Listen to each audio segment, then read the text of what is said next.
반갑습니다. 이렇게 늦은 시간까지 이렇게 많이 거의 뭐 이제 곧 1,000명이 되실 것 같은데요. 이렇게 많이 들어주셔서 너무 감사드리고요. 오늘 주제가 어떻게 보면 눈에 관련된 건데 이 그림 보이시죠? 지금 사람 그림. 이 눈이 좀 어떤 모습이에요? 물론 이제 서양인의 눈이지만 어떤 모습입니까? 좀 슬퍼 보이죠? 예. 오늘 우리 리드님들도 지금 요새 한적이라서 제가 좀 건강이 많이 걱정이 되는데 건강 관리 되게 잘하고 계신지 걱정이 되는데 최근에 이제 보면 감기 환자도 굉장히 많지만 알레르기 환자 굉장히 많고 최근에 이상하게 배 아픈 환자들이 되게 많아요. 그래서 배가 아파서 오거나 감기 때문에 목이 너무 많이 아파서 오면 어떤 눈을 가지고 있을까요? 이제 눈을 제가 봅니다. 저는 이제 환자 진료할 때 제일 처음이 어쨌든 환자한테 정상을 물어봐야 되면 환자가 이제 저한테 이제 말은 하지만 쳐다보게 되잖아요. 쳐다보게 될 때 가장 유심하게 쳐다보는 게 아무래도 눈이죠. 눈을 보다 보면 딱 그런 게 느껴집니다. 눈은 뭘까요? 거짓말을 하지 않습니다. 진짜 아파서 오시는 분들은 너무 눈에 아픈 게 딱 나타나요. 자, 아프다는 게 뭐냐면 지금 현재 통증을 느낀다는 거죠. 더불어서 이제 눈을 보면 그 사람의 평상시에 건강 상태, 그 사람의 에너지라고도 할 수 있을 것 같습니다. 그게 어떤지를 보면 알 수 있어요. 자, 의사들이 눈을 진찰하는 걸 뭐라고 하는지 아세요? 시진이라고 하죠. 시진. 들어보셨죠? 그러니까 어떻게 보면 들어오면서부터 진료실에 딱 저기서부터 환자분이 딱 들어오면서부터 진료가 시작이 되는 거예요. 그분이 들어올 때 어떤 느낌, 자세, 그리고 앉게 되면 얼굴 표정을 딱 보면 어느 정도 아프시구나. 자, 그거를 판단하면서 이제 이 사람의 말을 이제 종합적으로 분석하는 거죠. 그거를 이제 시진이라고 합니다. 시진. 봐서 진찰한다. 내 눈으로 봐서 진찰한다죠. 근데 두 번째 또 문진이 있죠. 문진은 아시죠? 물어보고 진찰한다. 그래서 훌륭한 의사는 문진을 일단 잘해야 되고요. 시진도 해야 되고 요새는 좀 많이 사라졌지만 청진. 저는 저희 병원에 오면 환자분들이 이제 혈압은 제가 될 수 있는데 제가 다 재려고 하거든요. 혈압을 재다 보면 혈압만 재는 게 아니고 그 사람의 맥의 어떤 규칙성, 그다음 맥이 또렷한지. 혈액순환이 잘 된 사람들은 맥이 굉장히 또렷한데 최근에 이제 특히 이제 젊은 여성분들, 중년 여성분들 중에서는 맥이 또렷하지 않은 사람들이 많아요. 그분들 물어보면 수족냉증이 있거나 기립성 저혈압이 있습니다. 그 청진. 그런 부분인데 제가 여기서 한 가지 더 말씀드리고 싶은 거는 제가 환자분을 진료할 때 시진이라고 하지만 환자분의 눈을 들여다보면 그 사람의 건강을 알 수 있습니다. 그래서 오늘 제가 드리는 내용에 굉장히 어떻게 보면 축소파이라고 볼 수가 있을 건데요. 눈이 얼마나 나의 많은 정보를 가지고 있는지 먼저 이제 생각하시면서 오늘 강의를 제가 우리 리더님들이 좀 들어보시면 좋을 것 같습니다. 현대인의 삶의 질을 상승시키는 연령대별 눈 건강 솔루션. 자, 우리 몸에서 안 중요한 장기가 없죠. 눈, 코, 입, 뭐 위, 장, 심장, 콩팥, 간장. 자, 근데 하나 생각해 보세요. 눈의 시력이 떨어졌어. 흐릿하게 보인다. 어떤 생각이 드세요? 인생이 답답할 것 같죠? 그런데 아예 보이지 않는다. 내 눈으로 세상을 볼 수 없다. 내가 사랑하는 사람을 볼 수 없다. 어떤 느낌이 드세요? 절망적이죠. 절망적입니다. 자, 그래서 눈은 어떻게 보면 우리가 살아가는 데 있어서 너무나 소중한 장기인 것 같습니다. 근데 오늘 제가 이렇게 말씀을 드리는 가장 큰 이유는 그래서 눈이 굉장히 관리가 필요한데 아이러니컬하게도 가장 관리가 안 되고 있는 기껏 해주는 관리가 안 보이기 시작하면 안경도 쓰고 콘택트 렌즈 끼고 그다음에 뭐 노안 수술하고 엑시모 레이저 정도 하는 그 정도라는 거죠. 그게 과연 진정한 관리일까요? 자, 우리가 장 관리, 혈관 관리, 뭐 마이크로바이옴 관리, 근육 관리, 호르몬 관리는 관심을 굉장히 그동안 많이 가지고 있는데 눈 건강 관리는 굉장히 조금 이렇게 소홀했던 것 같습니다. 그래서 제가 오늘 드리고 싶은 말씀은 눈 건강에 대해서 관심을 가져야 되는데 왜 그렇다면 오늘 강의를 안과 의사가 하는 게 맞는데 왜 가정학과 의사인 아까 우리 사회자분께서 소개해 주신 것처럼 서울대병원에 나온 가정학과 의사가 왜 강의를 하는가? 자, 그래서 나중에 안과 의사의 강의도 한번 들어보시면 되게 좋을 것 같고요. 근데 제가 강의를 하는 이유는 그겁니다. 제가 환자분들을 진료할 때 눈을 통해서 그 사람의 건강을 본다는 것. 그래서 눈은 눈으로 끝나지 않고 그 사람의 눈을 통해서 들여다보면 그 사람의 건강을 들여다보는 눈이 바로 창문이라는 거죠. 눈이라는 창문을 들여다보면 그 사람의 건강해 보인다는 것 하나하고 더불어서 가장 중요한 거죠. 우리가 살을 빼기 위해서는 어떻게 해야 된다는 것 혹시 들어보셨어요? 살을 빼는 가장 좋은 방법 뭔지 아세요? 살을 빼려고 하면 살이 안 빠져요. 건강해져야 되는 거. 에너지 대사가 건강해지고 우리 전신이 건강해지면 전신이 건강해지면 살이 빠진다는 것처럼 눈이 건강해지려면 어떻게 해야 됩니까? 몸이 건강해져요. 자, 그래서 거기에 관련된 요소들이 몇 개가 있어요. 그래서 오늘 그 부분을 좀 더 말씀을 드리려고 하고, 눈이 건강해지려면 뭐를 잘 막아야 될까요? 퀴즈 하나 내볼게요. 우리 리드님들도 좀 생각하면서 강의를 들으셔야 되니까. 뭐를 잘 막아야 될까요? 머릿속에 하나 떠올려 보세요. 네 글자입니다. 네 글자. 뭘까요? 아마 대부분 많이 맞추고 계실 것 같습니다. 좀 이따가 알려드리도록 하겠습니다. 그래서 눈으로 그 사람의 건강 상태를 알 수 있다. 눈은 내 몸을 보여주는 창문이다. 내 몸 신호의 입구이다. 그래서 요새 AI가 굉장히 발전하잖아요. AI, 챗 GPT로 대표되는 AI가 굉장히 발전하고 있는데, 자, 이런 것처럼 어떤 세상에 널려 있는 정보를 분석해서 지금 챗 GPT 같은 경우, 그 AI 같은 경우는 전 세계에 있는 실시간으로 수억 개, 수백억 개의 정보를 그냥 모아서 쫙 분석해서 저한테 보여주는 거거든요. 근데 우리 몸도 하나의 소주입니다. 굉장히 많은 정보를 가지고 있습니다. 근데 그 정보를 가장 잘 보여주는 하나의 바로미터가 바로 눈이라는 거죠. 자, 보시면 우리 리더님들이 눈 시력을 이렇게 상실하는 것, 시력을 잃는 것 못지않게 굉장히 두려워하는 게 알츠하이머 치매에 걸리거나 파킨슨병 걸리거나 자, 눈이 이렇게 나빠지면 못 보는 것처럼 파킨슨이나 치매에 걸리게 되면 자기를 못 보게 되는 거잖아요. 자기가 누군지를 알지 못하게 되는 거잖아요. 그리고 파킨슨에 걸리면 가고 싶은데 바로 저까지 가고 싶은데 가는데 굉장히 행동에 제약이 많은 거죠. 자, 그런데 이 알츠하이머하고 파킨슨을 진단하는 데 있어서 눈이 굉장히 소중한 어떤 부분으로 작용하고 있습니다. 왜 그러냐면 눈은 뇌가 앞으로 돌출된 작은 뇌라는 가설이 있습니다. 눈과 뇌는 연결이 돼 있어요. 그래서 시세포를 통해서 시신경을 통해서 뇌로 이제 바로 이제 연결이 된다는 거죠. 그래서 눈을 쳐다보게 되면 이 사람이 알츠하이머 치매에 걸릴 가능성이 얼마나 있는지,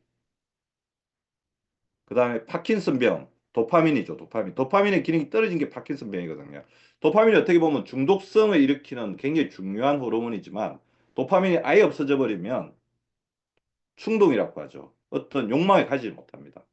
그래서 그게 굉장히 떨어진 병이 파킨슨병인 것처럼 도파민의 어떤 기능이라든지 우리 알츠하이머 치매를 일으키는데 대표적인 원인 물질이 뭔지 아시죠? 뭐죠? 베타 아밀로이드. 들어보셨죠?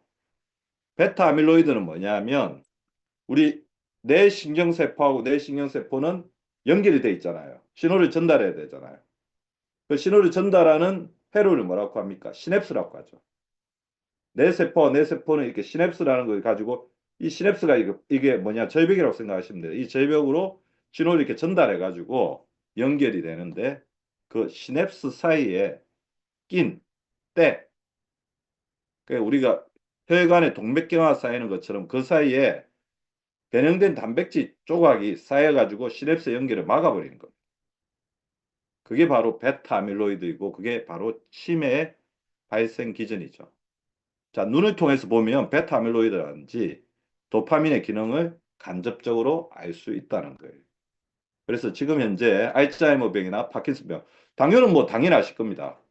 어떻게 보면 우리가 이렇게 혈당 검사를 하지 않고 혈당 검사를 하지 않고 이 사람이 당뇨인지를 알 수 있는 당뇨인지를 가장 먼저 알 수 있는 의사 중에 한 명이 안과 의사예요. 왜냐하면 당뇨를 앓다 보면 당뇨는 제가 항상 무슨 질환이라고 말씀을 드렸어요. 당뇨는 땡땡 질환이다. 무슨 질환? 혈관 질환이다. 그죠? 그래서 합병증이 전부 다 혈관으로 나타나잖아요. 신장 질환, 망막 질환, 다 눈에 가는 혈관, 신장으로 가는 혈관, 심장으로 가는 혈관, 그죠? 콩팥으로 가는 혈관, 그다음에 발로 가는 혈관 이런 게 막혀서 족부궤양이 생기고 투석을 해야 되고 심장병이 생기잖아요.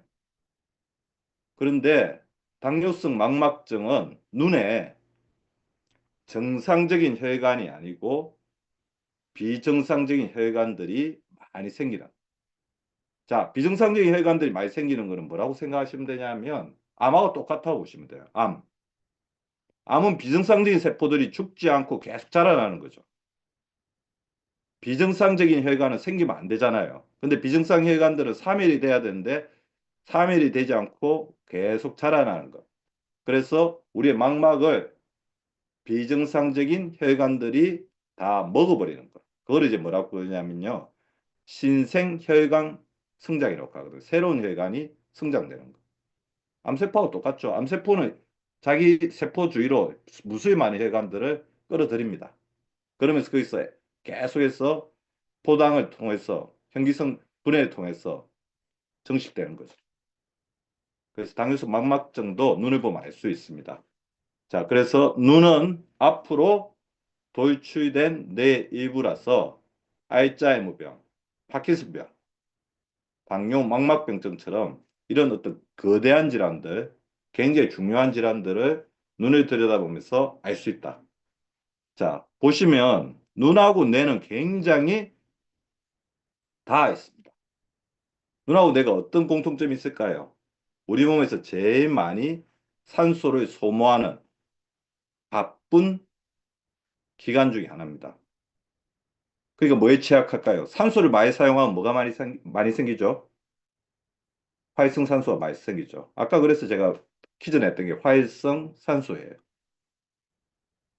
대사율이 높다는 거는 대사는 우리 몸에 들어온 영양소를 호흡을 통해서 들어온 산소를 이용해서 에너지로 만들어내는 과정이고, 이 대사율이 높아지면 어쩔 수 없이 대사 과정에서 활성산소도 많이 생길 수밖에 없다는 거죠. 활성산소가 많이 생기면 이 활성산소는 필요 이상으로 생기게 되면 정상세포를 공격해서 독성을 가지고 있기 때문에 우리 몸을 만성염증 상태로 끌고 가게 됩니다. 자, 그래서 금방 약간 힌트를 드렸습니다. 노화시계의 약한 구리. 왜 약한 구리가 되죠? 대사율이 높죠. 산소를 많이 쓰죠. 활성산소가 많이 생기게 된다는 겁니다. 그래서 노화시계의 약한 고리가 바로 눈이라는 거죠. 자, 밑에를 좀 주목해서 보시면 됩니다. 우리 몸의 노화시계가 가장 빨리 움직이는 신체 부위는 눈이다. 자, 그러니까 우리는 어떻게 해야 되겠습니까? 노화시계보다 빠르게 선제적으로 노화에 대응해야 되겠죠. 항노화해야 되겠죠. 요새 노화 관련해서 몇 가지 굉장히 핵심적인 개념들이 있죠. 우리 리드님들이 굉장히 많이 들어보셨을 겁니다. 뭐 노화 관련해서 유명한 단어들, 저속노화. 저속노화 반대가 뭐예요? 가속노화. 그죠?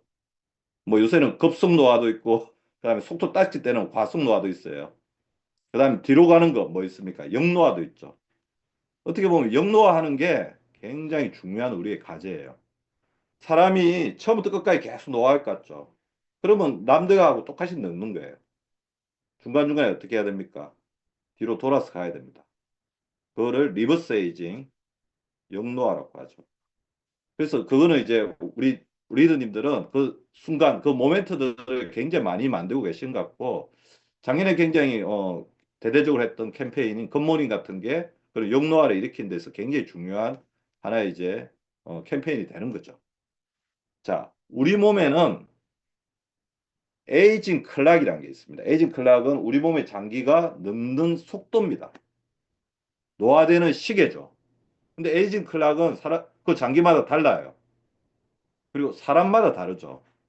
사람마다 다르기 때문에 그 사람들의 뭐가 다른 거예요? 주민등록 나이는 똑같지만 무슨 나이는 다릅니까? 생체 나이는 다른 거예요. 제가 최근에 이제 방송국들 의뢰를 받아서 생체 나이 어떤 분석을 많이 해드리고 있는데 같은 주민등록 나이지만 천차만별입니다. 얼마 전에 50대 여성 두 분이 동갑인데 오셔가지고 검사를 했는데 두 분의 생체 나이 거의 20살 정도 차이가 나요. 한 분은 자기 주민등록 나이보다 11세가 늙었고 노화가 빨리 되었고 그러니까 50세인데 62세인 거죠. 몸의 나이는. 한 분은 8세가 젊었어요. 그분은 같이 50년을 살아왔지만 나중에 삶의 질이라든지 건강 수명의 길이는 어마어마하게 차이가 나는 거죠. 자, 그런데 우리 장기별로 그런 개인차가 있는 거고요. 우리 몸 안에서 노화에 장기별로 차이가 있습니다. 가장 빨리 늙는 기간은 시각 및 감각 기관이라는 거예요. 1단계. 그 다음에 피부 및 모발, 탈모가 오고 점사이 되고 조금 이해가 되죠. 어떻게 보면 이게 보면 왜 빨리 늙을까? 이쪽에 에너지를 많이 안 쓴다고 봐도 되는데 그렇다면 눈이 안 중요해서 저는 눈은 좀 다른 것 같아요. 이거는 이제 현대인의 어떤 생활 습관이나 감각기관이니까 감각기관이 잘못되면 죽지는 않는다는 거지. 그렇지만 치명적으로 괴롭겠죠. 그래서 눈과 귀, 생각해 보시면 그러실 거예요. 빨리 안 보이고, 빨리 잘 안 들리고, 그죠? 냄새 맡는 능력도 계속 떨어지고, 입맛도 빨리 떨어집니다. 그렇지만, 제 4단계, 장기가 노화가 일찍 되어버리면 안 되겠죠. 심장이나 콩팥이나 간은 우리가 특별하게 질병을 가지고 있지 않는 이상 정상적인 사람이라고 한다면 끝까지 기능을 한다는 거예요. 그렇지만 정상적인 사람이라고 하더라도 건강관리 똑같이 했다고 하더라도 눈의 노화가 빨리 왔어. 안경을 쓰고 그럼 귀가 잘 안 들려서 청력이 약해지고 난청이 생기고 그럴 확률은 빠르다는 거죠. 있을 수 있다는 거죠. 그래서 우리 몸의 에이징 클락, 노화 시계가 가장 빨리 1단계로 늙는 기간은 시각이다. 그걸 알고 계시고 왜 그러면 눈은 빨리 노화될까? 삼다 현상. 자, 제주도 삼다 하니까 제주가 떠오르죠. 제주도는 뭐가 삼다입니까? 바람, 돌, 여자. 그죠? 그런데 제주도에 또 보니까 산무도라는 것도 있다고 하더라고요. 제주도 사람이 한 이야기인데 산무도 도둑이 없고 대문이 없고 거지가 없다. 그렇게 이야기하시더라고요. 뭐 인심이 좋다는 거죠. 자, 눈의 삼다 현상은 뭐냐면 구조가 복잡합니다. 눈 아까 보셔서 아시겠지만 앞에서부터 보면 각막, 망막, 뭐 수정체, 홍채, 모양체, 그다음에 안구액, 뒤로 가면 망막이 맺히는 항반, 그다음에 시신경. 이 조그마한 눈 안에 굉장히 복잡한 부분들이 다 들어있어요. 다구조입니다, 다구조. 눈은 구조가 다양하다. 그다음에 많이 사용하죠. 자, 우리 보십시오. 손은 그냥 가만히 있을 수도 있고 어떤 순간에 내가 보면 뭐 혀라든지 코는 안 쓸 수도 있어요. 근데 눈은 계속 사용하고 있잖아요. 그죠? 다 사용. 그리고 특히 현대에 들어와서 눈은 너무 많이 사용하게 됩니다. 가장 대표적인 게 혹사시키는 게 이거죠. 그리고 우리 리더님들이 저를 보고 있는 모니터, PC. 책을 보던 시절하고 책을 통해서 우리가 지식을 얻고 정보를 얻던 시절하고 지금 스마트폰, 그다음에 컴퓨터를 통해서 보는 시절은 눈의 사용량은 몇만 배 정도라고 보시면 돼요. 그러니까 눈이 이 정도 버티고 있는 것도 저는 되게 용하다고 봅니다. 이렇게까지 혹사시키고 있는데. 제가 그래서 지금 컴퓨터 하는 애들을 주변에서 잠시 본 적이 있어요. 우리 애들을 본 적이 있는데, 한 시간 동안 눈에 한 번도 깜빡거리지 않아요. 우리 리더님도 또 나중에 본인 한번 찍어보세요. 컴퓨터 볼 때 본인의 눈이 어떤지. 깜빡 계속 그러니까 어떤 그 보면 계속 쓰고 있다는 거죠. 그다음에 다자극. 너무 자극이 많죠. 블루라이트부터 해서 자외선, 미세먼지까지. 그래서 다구조, 다사용, 다자극. 그 눈이 얼마나 혹사당하고 있는 조직인지 알 수 있습니다. 그러니까 빨리 넣겠죠. 자, 그러다 보니까 눈은 다사용, 다자극 이 두 개 자체가 다 뭡니까? 활성산소를 많이 만들어냅니다. 다구조도 한 역할을 하죠. 구조가 그만큼 많다는 거는 그만큼 많이 이렇게 그 구조를 운영하기 위해서 많은 에너지를 필요한다는 거고 에너지를 필요하면 산소를 많이 사용하기 때문에 활성산소가 많이 만들어질 수밖에 없습니다. 근데 안타깝게도 나이가 들수록 이 활성산소로부터 우리 몸을 막아주는 우리 몸을 지켜주는 황산화 시스템 떨어지죠. 글루타치온이 40세부터 이렇게 수직 직화한다고 말씀을 드렸잖아요. 그럴 수밖에 없는 게 우리 몸의 효소 시스템은 다 이렇게 통합이 되어 있는데 대사기능, 대사효소, 황산화효소, 소화효소는 다 맞물려 있기 때문에 황산화효소 혼자서 독야청청할 수가 없다는 겁니다. 활성산소는 점점 늘어나는데 이것을 막아주는 항산화효소는 점점 떨어지고 특히 스트레스가 많거나 가장 큰 스트레스는 몇 가지겠죠. 정신적 스트레스, 질병도 스트레스입니다. 만성질환도 스트레스거든요. 그런 질환을 가지고 있으면 항산화 시스템이 떨어질 수밖에 없습니다. 그리고 이 활성산소 축적은 결국 백내장, 여러분들 무수한 녹내장, 항반병성을 유발할 수밖에 없습니다. 일단 활성산소가 들어오면 우리 모든 세포를 둘러싸고 있는 지질에 산화 반응을 일으키면서 DNA 구조를 탈락시켜요. DNA 구조가 탈락되면 거기 있는 단백질들이 변형이 됩니다.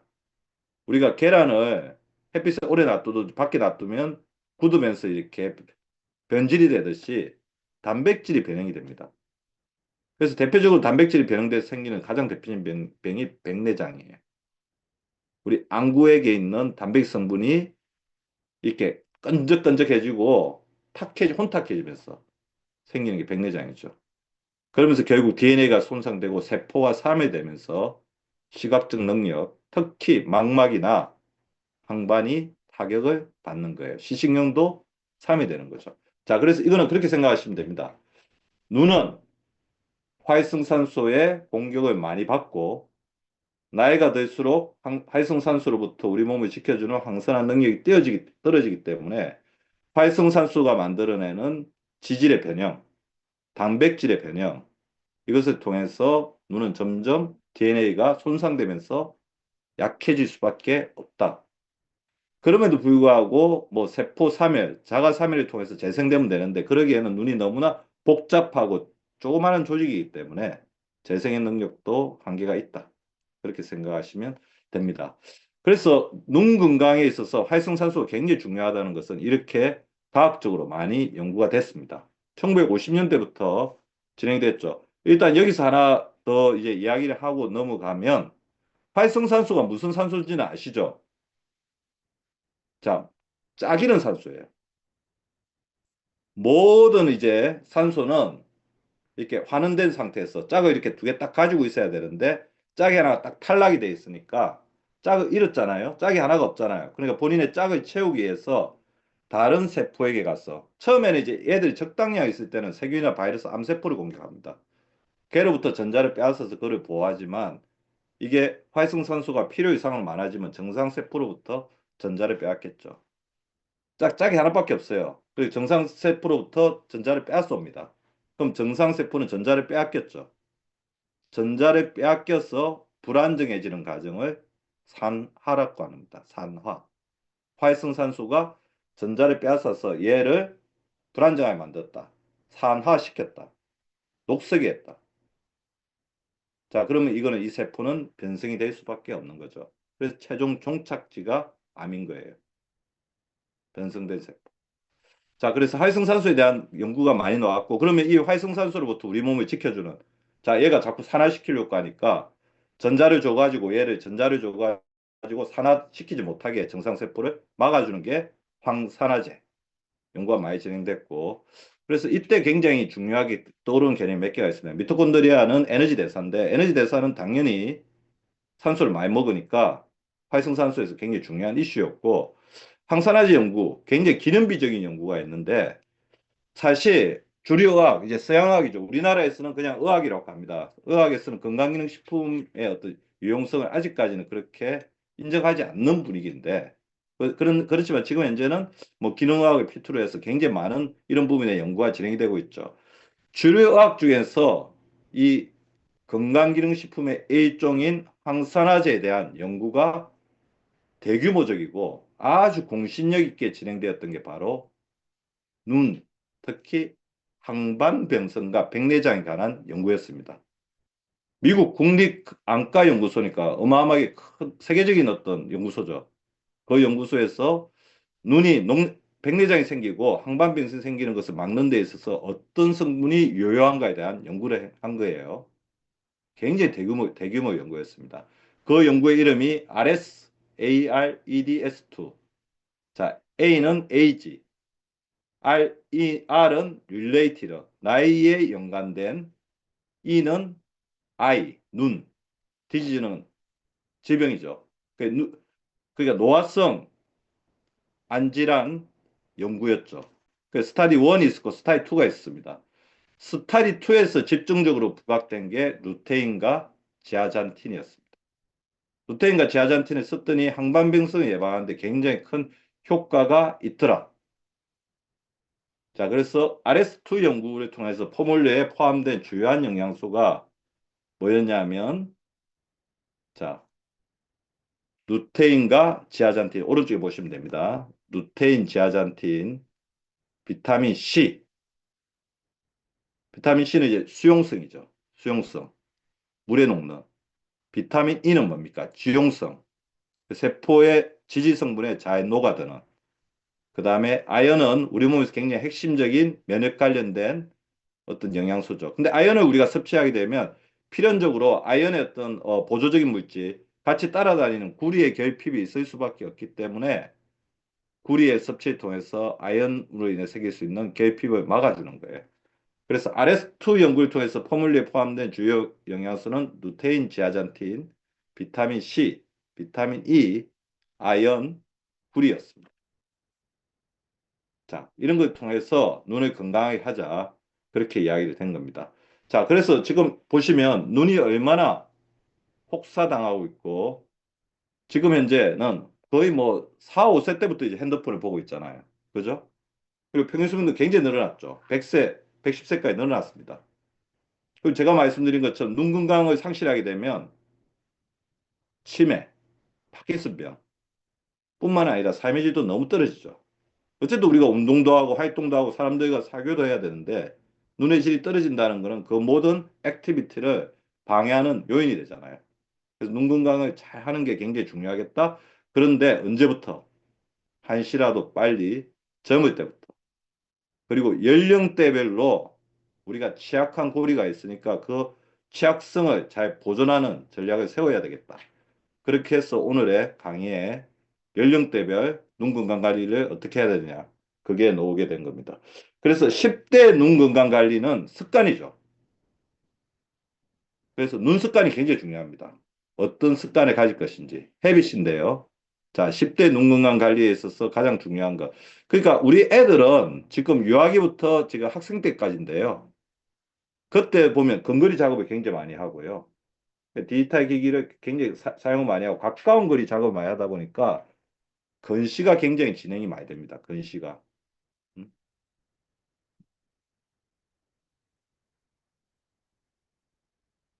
예, 근시가 굉장히 많이 진행이 돼요. 근시가. 그래서 장시간 스크린 사용하는 걸 조금 이제 그래서 어릴 때부터 눈에 휴식을 주는 법을 애들한테 좀 알려야 될 것 같아요. 눈은 굉장히 소중하다. 그리고 어릴 때부터 눈 건강을 관리하는 방법을 습관에 들이지 않으면 어떻게 보면 이런 것들 중독이거든요. 그래서 이 중독 자체가 우리 학습 능력이나 그런 것뿐만 아니라 눈에도 굉장히 안 좋은 문제를 준다는 거죠. 자, 그래서 청소년기에 그러면 루테인하고 지아잔틴이 도움이 될 건가? 자, 청소년기에도 특히 이제 블루라이트에 굉장히 많이 노출되고 굉장히 근시가 많습니다. 근시가 많고. 근데 이 근시는 망막에서 우리 시력이 굉장히 많이 맺히는 부위인 항반에도 굉장히 타격을 주게 되거든요. 그러면 루테인하고 지아잔틴이 이 항반 변성에 있어서 굉장히 중요한 예방 효과를 가지고 있기 때문에 왜 그러냐면 아까 눈에서 활성산소를 막아주는 항산화 성분이 있다면 거기가 어디냐? 바로 항반입니다. 항반은 루테인과 지아잔틴의 결합이라고 보시면 돼요. 루테인과 지아잔틴의 결합이기 때문에 그래서 루테인과 지아잔틴이 활성산소 스트레스가 많을수록 그 부분을 섭취를 해야 된다는 거죠. 실제로 저도 이 강의를 이제 준비하면서 그동안 좀 게을리 먹었던 루테인, 지아잔틴을 매일 챙겨 먹고 있거든요. 근데 실제로 이제 그러면서 눈의 어떤 피로도가 굉장히 떨어진 거를 느끼게 됩니다. 그리고 루테인 제아잔틴을 먹다 보면 아, 내가 될 수 있는 한 눈에 올바른 어떤 습관을 좀 가져야 되겠다 해서 이게 눈을 혹사시키는 태도를 조금 피하게 돼요. 그런 게 굉장히 도움이 되었습니다. 그래서 조금 조심스러울 수는 있지만 제가 여러 문헌을 찾아보니까 성인 권장량 루테인 10mg, 제아잔틴 2mg인데 약간 낮은 수준에서 섭취해도 효과적이다. 먹을 수 있다는 거죠.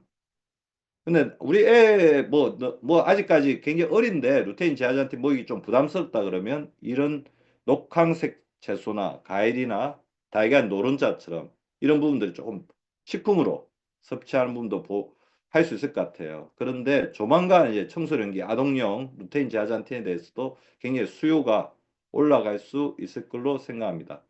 그리고 모니터 보는 시간을 10% 줄이는 게 굉장히 중요할 것 같아요. 그래서 우리 아이들한테는 이게 디지털 아이 스트레인. 자, 스트레인이 뭐냐면 담 결린다는 거거든요. 디지털 기기를 너무 오래 보면 눈에 담이 결리는 거예요. 그거를 막아주는데 제일 중요한 게 20분 5분입니다. 이게 뭐냐면 20분 동안 모니터를 봤으면 5분은 눈에 휴식을 줘야 됩니다. 요즘에 어떻게 보면 컴퓨터로 학습하는 애들도 굉장히 많이 늘었기 때문에 학습 자체가 좀 달라졌는데 패턴이 달라졌는데 반드시 20분에 5분. 자, 그거는 단순히 눈을 지킨다는 것뿐만 아니라 우리가 모니터 중독이 되고 모니터에 통해서 들어오는 이 활성산소가 블루라이트가 우리 뇌에 주는 유해한 자극을 만드는 데도 굉장히 도움이 될 것 같아요. 그래서 20분, 5분은 반드시 말씀해 주시기 바랍니다.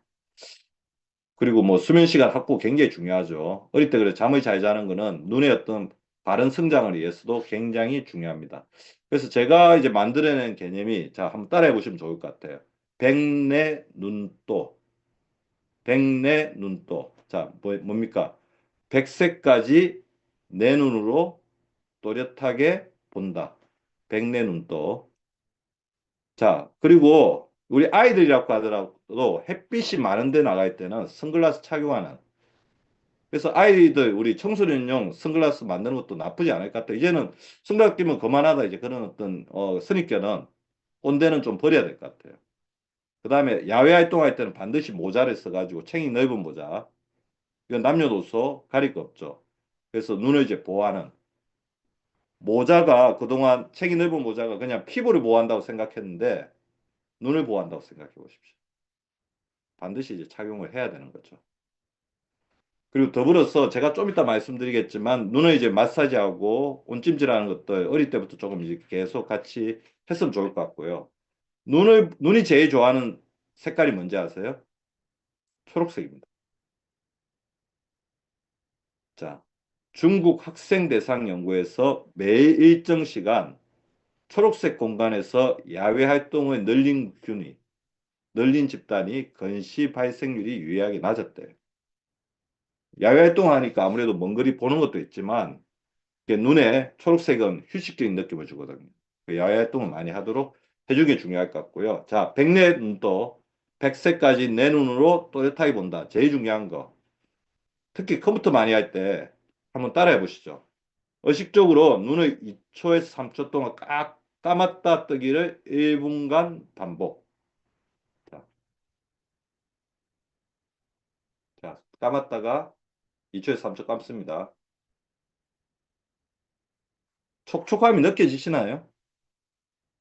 촉촉함이 느껴지시면 리더님들은 아직까지 괜찮은 거예요. 제가 환자분들한테 시켜보면 어떠한 촉촉감도 안 느껴지신다는 분이 있어요. 벌써 건조증이 되게 심하게 온 거죠. 눈을 하루에 이렇게 뜨고 있으면요. 눈물샘도 말라버립니다. 2초에 3초 아무 생각 없이 감았다가 뜨는 이 습관을 그렇다고 너무 찡그리지 마세요. 너무 찡그리지는 마시고 주름살이 생기니까 그냥 부드럽게 감았다가 뜨는 자 이게 바로 뭐냐면 티어 필름 눈물막을 안정화시키는 작업입니다. 굉장히 중요해요. 여러분 50세 지나면서는 안구 건조증이 굉장히 눈에 안 좋은 영향을 많이 미치거든요. 안구가 건조해져 버리면 밖에 들어오는 자극으로부터 눈을 지켜주지 못하게 됩니다. 루테인 제아잔틴도 굉장히 중요하고 수분 섭취 중요하고요. 이때 막아주는 게 오메가3 굉장히 중요합니다. 지질의 안정화를 주거든요. 아까 활성산소가 지질을 가산화시킨다고 했던 것처럼 오메가3는 지질을 안정화시키는 작업을 합니다. 자, 그리고 아까 제가 5분씩 시작을 했는데요. 5분 못 쉬겠어. 그러면 미국에서 이거는 되게 합리적으로 한 것 같아요. 20, 20, 20. 이거 뭐냐면 20분마다 자, 컴퓨터 모니터 하다가 20분마다 저기 한 6m, 6m면 저 문끝 보시면 될 것 같아요. 자, 6m가 왜 20이냐면 20피트거든요. 20, 20, 20의 뭐냐면 20분마다 20피트의 사물을 20초만 바라보자. 이게 디지털 아이 스트레인. 그러니까 디지털 기기로 인해서 눈에 담이 오는 것을 막아주는. 그래서 건실을 막아주는 데 있어서 굉장히 중요한 역할을 한다는 겁니다. 자, 기억하십시오. 20, 20, 20. 중간에 20만 안 헷갈리시면 돼요. 20피터, 6미터입니다. 근데 뭐 꼭 6미터 안 지켜도 돼요. 한 4, 5미터 보셔도 돼요. 그죠? 그렇게 해주시면 좋을 것 같고요. 20대, 30대 눈 건강 관리는 저는 제일 중요한 게 휴식이라고 봅니다. 아까 10대 청소년들은 뭐라고 했죠? 습관. 20대, 30대는 눈을 너무 많이 혹사하잖아요. 휴식이 굉장히 중요합니다. 이때는 이제 건시가 진행이 고착화되고 안구건조증, 디지털 아이 스트레인이 본격화되는 시기죠. 그리고 장시간 컴퓨터나 스마트폰을 사용하면서 이게 컴퓨터 보는 게 일적인 영역으로 넘어오기 때문에 눈의 피로도가 굉장히 가중되고 조절력이 저하되는 거죠. 그래서 이때 중요한 영양소, 뭐 루테인 제아잔틴은 어릴 때부터 계속 중요했지만 비타민 A, 루테인 지아잔틴, 적절한 수분 섭취 굉장히 중요합니다. 그리고 필요하면 인공 눈물을 해주는 것도 나쁘지 않아요. 인공 눈물은 안구 건조증 오고 난 다음에 하는 것보다 마중물로 자기가 눈에 너무 가로를 주고 있고 최근에 업무도가 너무 있다고 한다면 미리 선제적으로 해주는 것도 나쁘지 않고요. 실내 습도도 굉장히 중요하겠죠. 겨울철 동안 눈이 굉장히 나빠지신 분 많아요. 안구조증이 겨울철 동안 심해져 오신 분들이 많은데 실내 습도가 너무 떨어져 있어 그런 거겠죠. 자, 청년기의 눈은 우리 청년들 보고 비전을 가지라 그러는데 눈은 이제 비전이라고 하거든요. 다른 말. 그러니까 어떻게 보면 눈이 맑은 사람이 비전이 있겠죠. 청년기의 눈은 비전은 비지, 바쁘고 바들링, 괴롭힘을 당한다. to be, busy and bothering. 그러니까 비지한 이유는 디지털 기기를 너무 많이 사용하고 블루라이트에도 너무 많이 노출되고 그래서 제가 까먹기 전에 하나 말씀드리면 눈을 보호하고 우리 잠자는 데 있어서 잠의 질을 멜라토닌의 분비를 가장 좋게 하는 게 뭐냐면 잠자기 1시간 전부터는 블루라이트가 나오는 스마트폰이나 컴퓨터를 안 보는 겁니다. 1시간만 띄우세요. 잠자기 전에. 그럼 자는 동안 블루라이트의 잔상이 안 남아있기 때문에 뇌도 재생이 되고 멜라토닌도 잘 나오고 눈도 재생이 될 수가 있다는 겁니다. 뭐 저도 잘 못하고 있는데 자기 전까지 이렇게 보다가 자버리면 그만큼 눈에 많은 어떤 어, 부담을 주게 된다는 거죠. 바들링은 뭐냐면 눈을 괴롭히는 거죠. 그러니까 실내 활동이 너무 증가되고 그다음에 공해나 미세먼지 생활 습관, 수면 부족 이런 부분들이 많다는 거죠. 자, 그래서 20대부터는 저는 그게 굉장히 중요할 것 같아요. 아까 제가 RS2 스타디에서 루테인 제아잔틴, 수용성 뭐였습니까? 비타민 C, 지용성, 비타민 E, 미네랄, 아연, 구리였죠. 그래서 20대부터는 적어도 비타민 C를 규칙적으로 섭취하는 습관, 음식으로 먹고 음식으로 부족한 부분이 있기 때문에 천연 영양소로 이렇게 영양제로 섭취하는 습관이 들인 게 중요한데 비타민 C를 아까 무슨 비타민이라고 했습니까? 수용성 비타민이거든요. 수용성 비타민은 어떻게 생각하시면 되냐면 몸에 저장되어서 역할을 나타내는 게 아니고 먹으면 몸으로 들어와서 혈류 속을 싹 흐르다가 씻어내는, 씻어내고 밖으로 배출된다고 생각하시면 됩니다. 그러니까 꾸준한 농도, 그다음에 몸속에 계속해서 남아있는 그래서 서방점, 매일 섭취가 굉장히 중요하겠죠.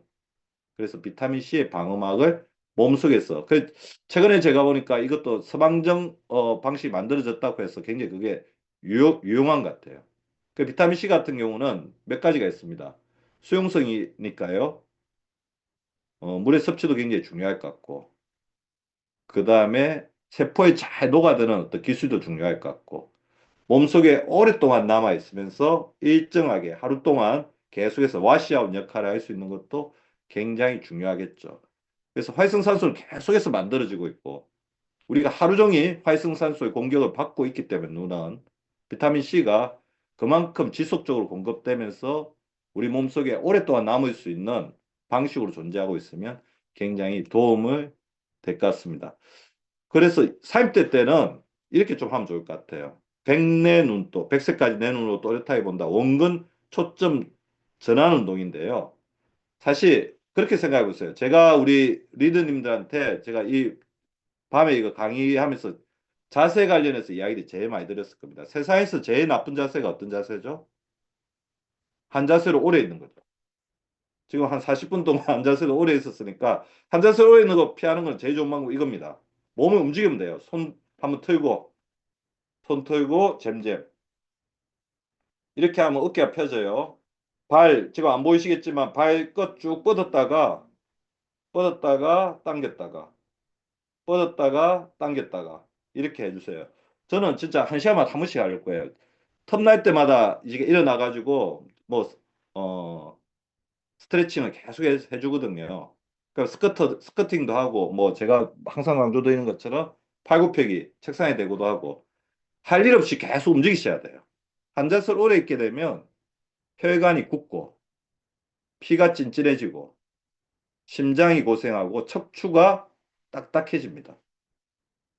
근육이 굳어버려요. 경직되는 거죠. 여러분들 당 결리거나 이거 뭐냐 긴장성 두통 어떻게 보면 이 두통 자체도 혈액순환이 안 되는 건데 근육이 잡고 있기 때문에 그렇거든요. 자꾸 틀어주는 게 중요하다는 거죠. 눈도 마찬가지입니다. 우리가 이 한자세로 여기서 이것만 계속 들여다보고 있으면 수정체는 그냥 고정됩니다. 그리고 수정체 안에 있는 안구액은 흐르지 않아요. 안압이 높아질 수밖에 없어요. 그래서 눈도 훈련을 시켜야 됩니다. 자, 이거 한 15cm 안에 이렇게 엄지 손가락 딱 해놓고 보고 있다가 그 다음에 저기 좀 모니터 끝 딱 봤다가 그 다음에 저 뒤에 아까 6m 정도 되는 거. 그래서 10초, 10초, 10초. 눈을 훈련시키는 거죠. 원근 초점 전환 운동. 봤다가 자 여기 봤다 저기 한 모니터 끝에 봤다가 아니면 저 뒤에 있는 그림 봤다가 이런 식으로 하면서 눈을 자꾸 이렇게 훈련을 시켜주세요. 눈도 훈련을 시킬 수 있습니다. 그러면 눈이 더 이상 나빠지거나 저는 그렇게 생각해요. 이 훈련을 계속 하다 보면 건실한 원시 때문에 안경 쓰고 있는 사람은 상당 부분 벗을 수도 있고 그럼 더 이렇게 도수가 올라가는 것을 막을 수 있다는 거죠. 더불어 굉장히 중요한 게 파밍인데요. 이 손바닥을 팜이라고 하거든요. 팜. 손바닥을 눈에 대고 이거 되게 별거 아닌 것 같지만 우리가 이제 손바닥을 눈에 대게 되면 자기도 모르게 눈을 감게 돼요. 눈에 휴식을 주는 거죠. 30초에서 1분 동안 유지합니다. 빛과 자극을 차단해서 눈에 휴식을 주는 거죠. 굉장히 편안해지시는 걸 느끼실 겁니다. 이게 별거 아닌 것 같은데 이거 한번 하고 나면 머리가 편안해지는 것도 느끼실 거예요. 그래서 이렇게 파밍, 손바닥 휴식이라고 그러죠. 파밍도 시간 날 때마다 좀 해주시면 좋을 것 같고요. 자, 그 다음에 40대, 50대 눈 건강 관리는 관리가 굉장히 중요합니다. 관리. 자, 이때부터 본격적인 관리에 들어가야 되죠. 노안도 오고 항반 변성도 이때부터 초기 진행을 하게 되거든요. 자, 제가 오늘 이제 강조드리는 개념 중에 하나가 항반 변성인데요. 백내장, 녹내장은 많이 들어보셨을 거예요. 근데 제가 최근에 안과 의사 애들, 친구들 만나보면 걔네들이 항상 제일 많이 하는 이야기가 항반변성입니다. 당뇨가 10년 전에 국민병이 되었고, 최근에 치매가 국민병이 되어가고 있고, 근감소증이 매우 중요한 국민적 건강 관심사가 된 것처럼 항반변성도 굉장히 중요한 앞으로의 메가 트렌드가 될 거라고 생각해요. 왜냐하면 고령화 시대고 아까 눈이 그만큼 괴롭힘을 많이 당하는데 항반변성은 뭐의 결과라고 보시면 되냐면 활성산소의 결과라고 보시면 돼요. 염증의 결과라고 보시면 됩니다. 자, 항반변성은 뭐냐면 자, 망막 중심부. 자, 우리 빛이 들어오면 망막에 이렇게 맺히는데 그 가운데 제일 많이 맺히는 부위가 바로 항반입니다. 자, 항반은 망막 중심부에 위치해서 정밀 시력과 색각을 담당하는 기관이다.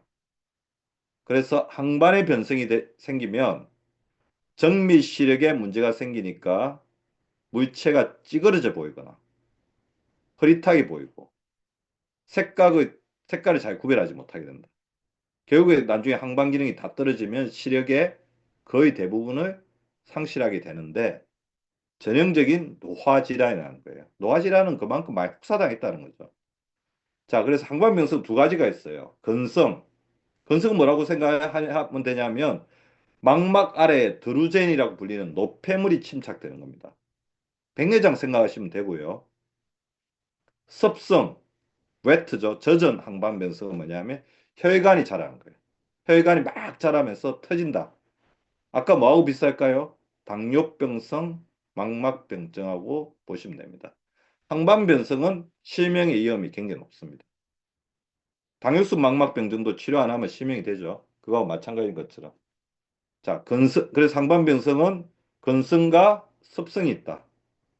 건성은 드루젠이라는 노폐물이 침착돼서 이걸 혼탁하게 하는 거고, 습성은 이상혈관들이 막 자라서 항반을 먹어버리는 거다. 당뇨병성 망막병증하고 비슷하다.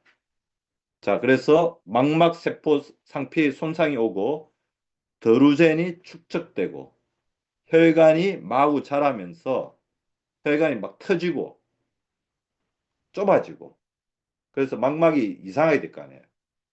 그 망막이 막 터진 피, 삼출물들이 막 쌓이는 거죠. 그러면서 염증 반응이 생기고 결국 망막 기능이 저하되는 게 바로 항반 변성입니다. 자, 그런데 왜 루테인과 제아잔틴, 아까 제가 항반 변성의 가장 중요한 요인이 활성산소라고 그랬죠. 루테인은 뭐라고 생각하시면 되냐면요. 항반의 구성 성분입니다.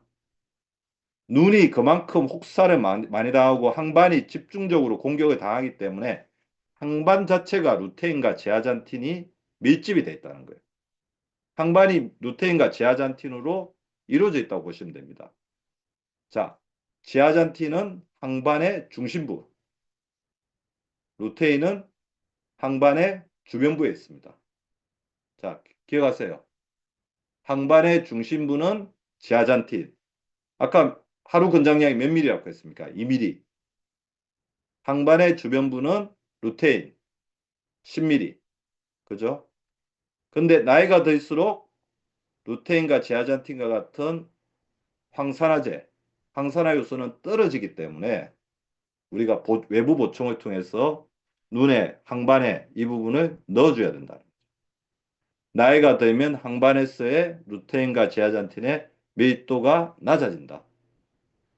그렇지만 루테인과 제아잔틴은 항반으로 들어오는 활성산소를 흡수하는 능력이 탁월하기 때문에 보충을 해주어야 된다.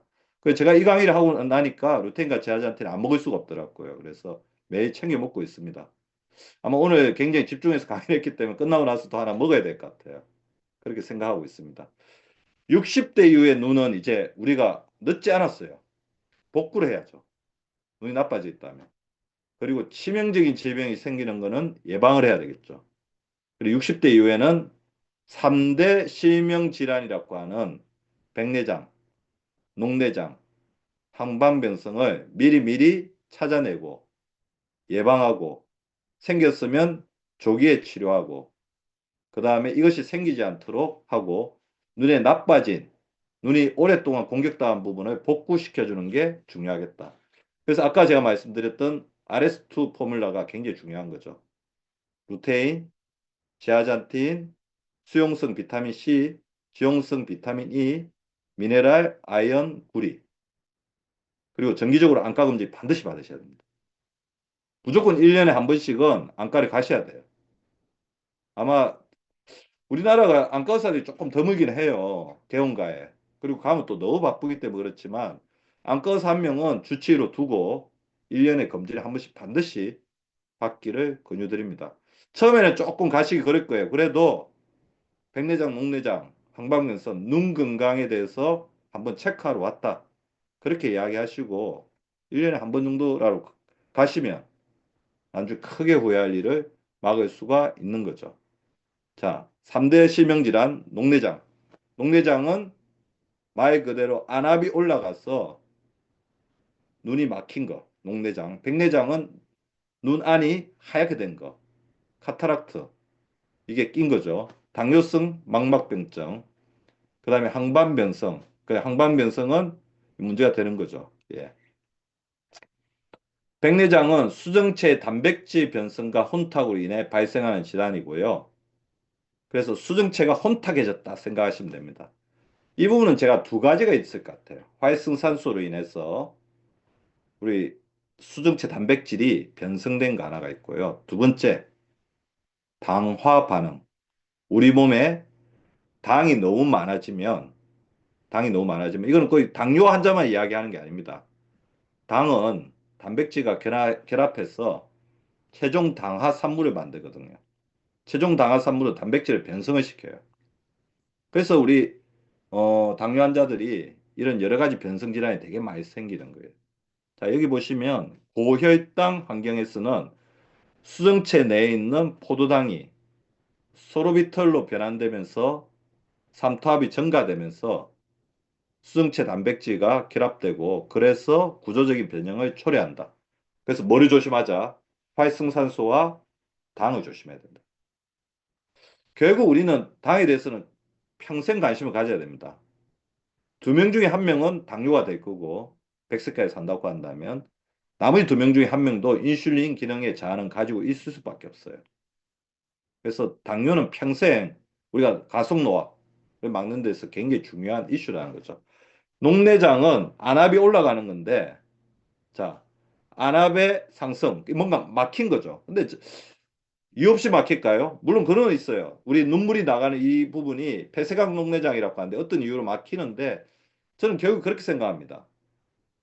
안구에 있는 성지 자체가 끈적끈적해지기 때문에 우리 혈압도 혈관 내로 흐르는 혈액에 염증 물질이 많아지면 고혈압이 되는 것처럼 안압이 오는데도 우리 안구에게 염증하가 굉장히 기능을 많이 준다는 거예요.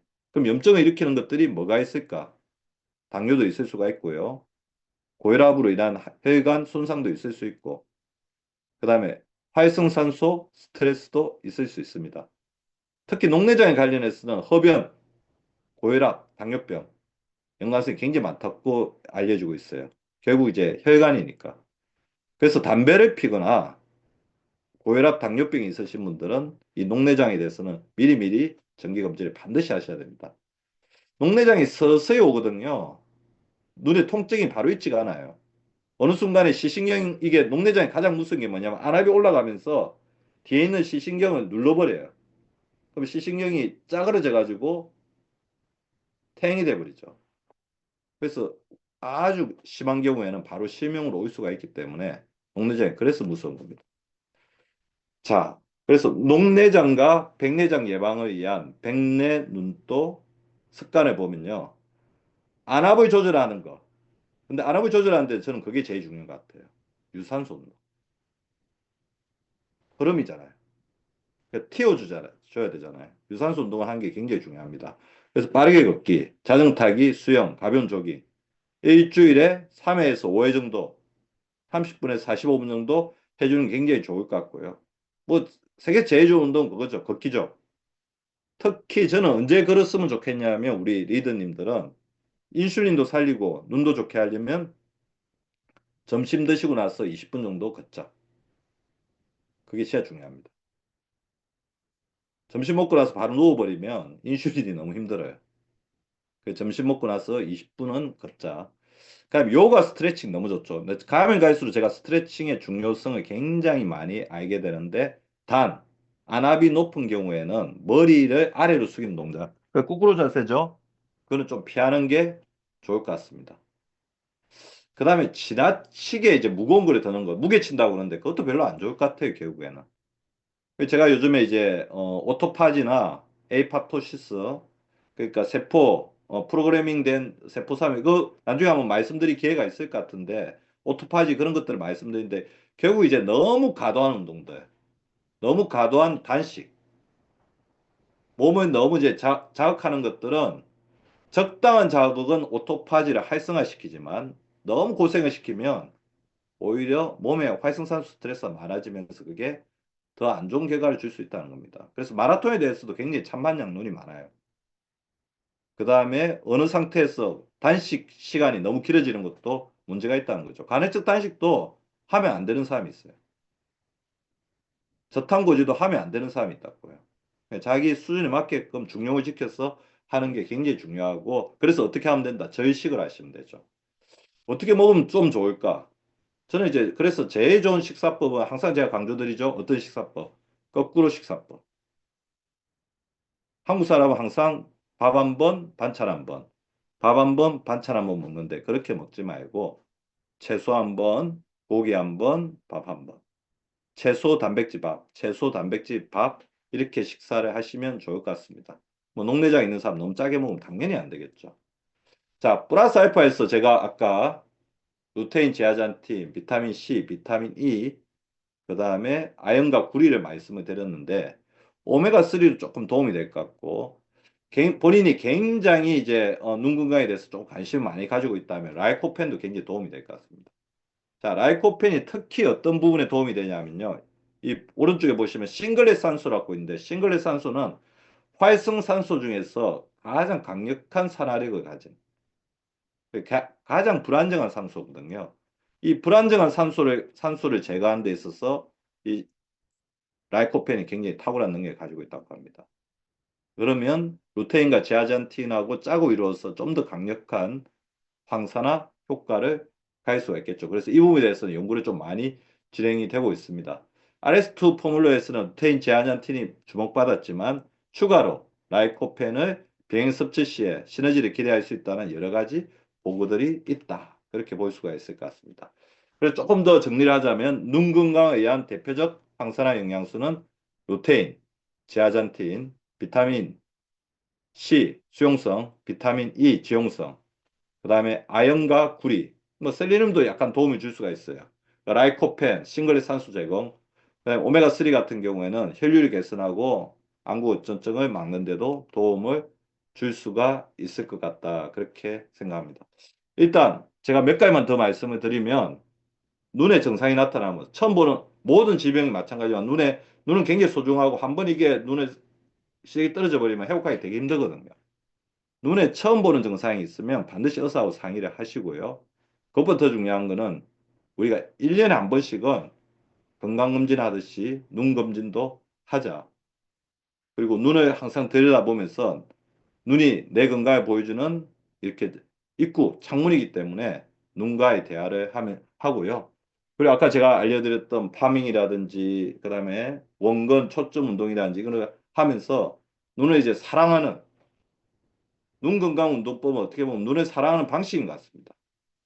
그래서 그런 것들을 해주시면 좋을 것 같습니다. 그리고 무엇보다 중요한 것 몸이 움직여야 눈도 움직입니다. 그래서 아까 제가 중간에 했기 때문에 이제 더 하진 않겠는데 마치면서 한번 손 한번 털고 자 스트레칭 이렇게 한번 쭉 해주시고요. 천장 한번 바라보시겠습니다.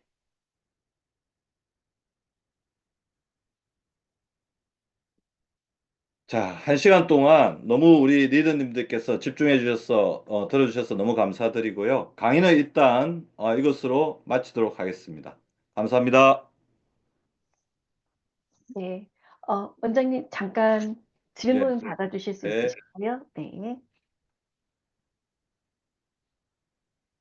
예. 꽃가루 알레르기 조심하셔야 되죠. 스마트폰 미세먼지 굉장히 주의하셔야 되고요. 당뇨병이 있으면 손가락 발가락에도 예, 당뇨병이 있으면 손가락 발가락에도 이제 기존 우리 몸은 이게 어떻게 보면 살아남기 위한 거예요. 우리 몸의 혈관 한쪽이 막히면 당뇨병은 어떻게 생각하시면 되냐면 혈관이 막힌 질환 혈관 그렇게 생각하시면 되죠. 우리가 어릴 때 단 음식 많이 먹으면 이빨 썩잖아요. 우리 몸에 혈관 안에 당이 필요 이상으로 많으면 그거를 뭐를 주냐면 당화 스트레스를 주거든요. 당화 스트레스가 혈관벽에 작용하면 어떻게 되냐면 혈관벽에 상처를 냅니다. 거기에 콜레스테롤이 달라붙고 백혈구가 달라붙고 그래서 생기는 게 바로 동맥경화예요. 그 혈관이 약해지는 거죠. 그러면 발가락, 손가락, 우리 몸 곳곳에 그런 어떤 신생혈관, 곁다리 혈관들이 생길 수가 있습니다. 그래서 당뇨병이 있을 때 손가락, 발가락에 아프면 관리를 어떻게 해? 혈액순환이 안 되는 거거든요. 혈액순환이 안 되는 거예요. 그러니까 혈관 건강에 신경 써야죠. 근데 혈관 건강에 신경 쓰는데 가장 중요한 게 당뇨병을 잘 관리하는 겁니다. 당뇨병을 잘 관리하는 게 굉장히 중요하고요. 안압이 높다는데 루테인 제아잔테 당연히 이제 안압이 높다는데 루테인 제아잔테는 도움이 되고요. 자, 안압이 높으면 이게 치료를 해야 되는 영역이 있습니다. 그래서 안압을 낮추는 치료가 필요한 영역인지 반드시 근데 뭐 안과 의사가 이미 치료를 하고 있을 것 같습니다. 그 루테인 제아잔틴은 뭐 오히려 이제 아까 제가 말씀드린 것처럼 활성산소 자체가 몸에 문제를 줄 수가 있기 때문에 도움이 될 것 같은데 일단 이 주치하고 상의를 하는 게 좋습니다. 왜냐하면 뭔가 주치가 치료를 하고 있을 수가 있거든요.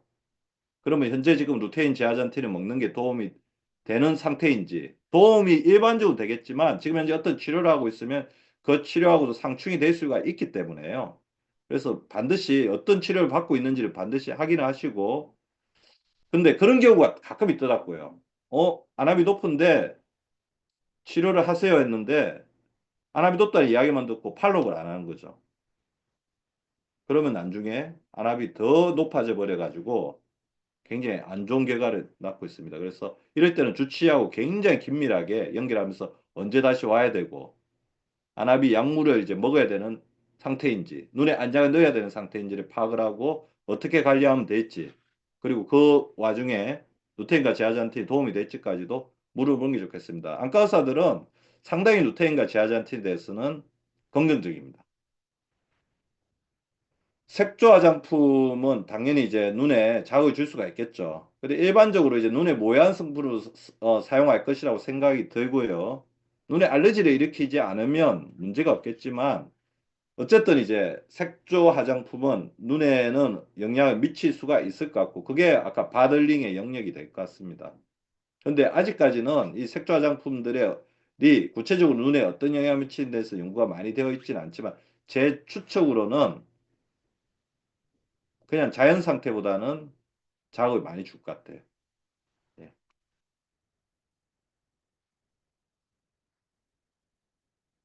항방병성이 항방병성이 진행된 상태에서도 예, 맞습니다. 항방병성 예방하기 위해서도 먹고요. 항방병성이 진행되고 있다고 하더라도 진행이라는 것은 더 진행되지 않도록 하는 게 중요하잖아요.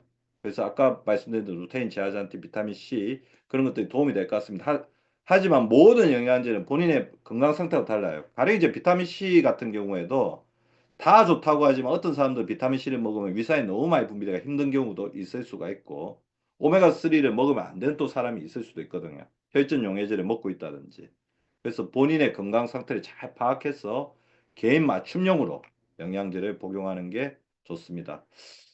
청소년과 성인이 같은 아까도 제가 말씀드렸지만 루테인 제아잔틴 같은 경우는 뭐 성인하고 비슷한 용량을 같이 먹어도 된다고 이야기하는 사람들도 있지만 성인 청소년 용량이 나와 있는 제품들이 있어요.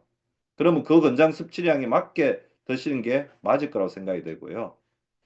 뭐 몸무게가 뭐 12세 이상이면 거의 성인처럼 먹어도 된다고 하지만 아무래도 이제 장기가 자라고 있는 애들이기 때문에 조금 그 용량을 이제 낮추어서 먹는 게 중요하고요. 먹어도 되는 영양제인지를 먼저 파악하고 섭취하는 게 좋을 것 같습니다. 혈압을 처음 잴 때는 160 노고 두 번째는 120, 80 노입니다. 이렇게 차이가 나도 정상으로 보일 수가 있을까요? 자, 이게 굉장히 중요한데요. 처음에는 준비가 안 된 상태에서 재든지 아니면 급하게 와서 앉아서 재든지 그럴 것 같고 두 번째는 좀 안정이 된 상태에서 재 거라고 생각이 드는데 좀 이렇게 굉장히 오랫동안 앉아 있다가 혈압을 쟀다. 혈압을 쟀는데 그래도 계속 160은 논다 그러면 두 번째가 중요한 게 아니고 첫 번째가 중요할 수가 있습니다. 그래서 우리가 이걸 화이트 가운이라고 하는 사람도 있거든요. 화이트 가운, 하이퍼텐션. 뭔가 혈압을 재야 되는데 긴장한 상태에 재면 혈압이 오른다. 특히 의사 앞에 재면 올라가죠. 근데 이것도 나중에 심장 질환의 위험이 있다고 합니다. 그래서 이런 경우에는 나중에 24시간 혈압을 한번 재보고 내 몸의 혈압이 어떤지를 한번 살펴보는 것도 나쁘지 않을 것 같습니다. 비문증은 조금 제가 고민을 해봐야 될 것 같아요.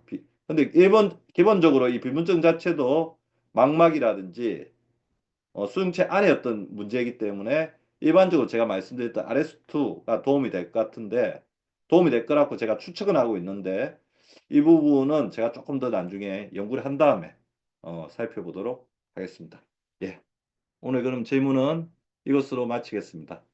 예, 늦은 시간까지 너무 집중해 들어주시고 많은 질문도 해주시고요. 뭐 유익하다고 많이 이렇게 호응해 주셔서 진심으로 감사드리고 오늘 눈에 또 휴식 주고 편안한 잠 주무시기 바랍니다. 감사합니다. 네.